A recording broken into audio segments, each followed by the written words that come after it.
নমস্কার, সবাই কেমন আছেন? আমাদের জীবনে শান্তি পেতে কিভাবে চলা উচিত, আমাদের জীবনে কিভাবে চলা উচিত, এই প্রশ্নের উত্তর খুঁজে পাওয়া সহজ নয়।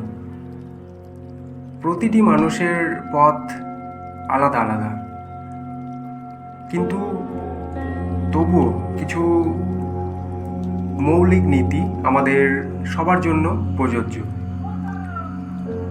প্রথমত, সৎ এবং নীতিবোধ সম্পন্ন হতে হবে।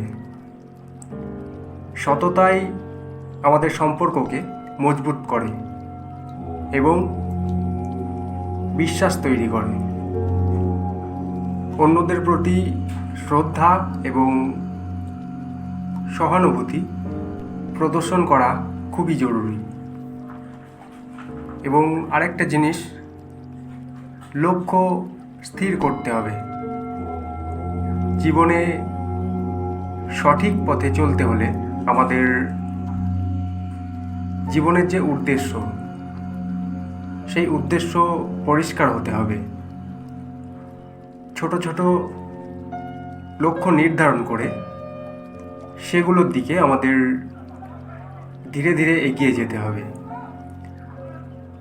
পরিশ্রম এবং অধ্যবসায়, সাফল্য আনতে সময় লাগে, তাই আমাদের কঠোর পরিশ্রম করতে হবে এবং সেই পরিশ্রম থেকে আমাদের কখনোই পিছিয়ে গেলে হবে না।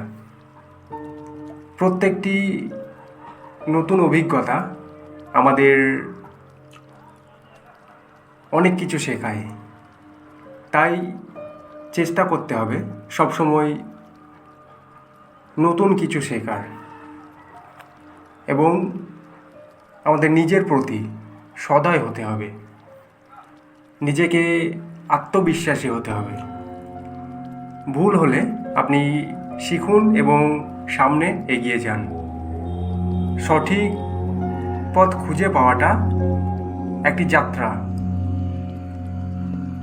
একসাথে এই যাত্রায় যদি আমরা পা রাখি, তাহলে আমরা সঠিক পথে এগিয়ে যেতে পারবো এবং জীবনে অনেক শান্তিতে বেঁচে থাকতে পারবো। আজকের ভিডিও আমরা এখানে শেষ করছি। ভিডিও ভালো লাগলে অবশ্যই সাবস্ক্রাইব করবেন। সবাই ভালো থাকবেন। নমস্কার।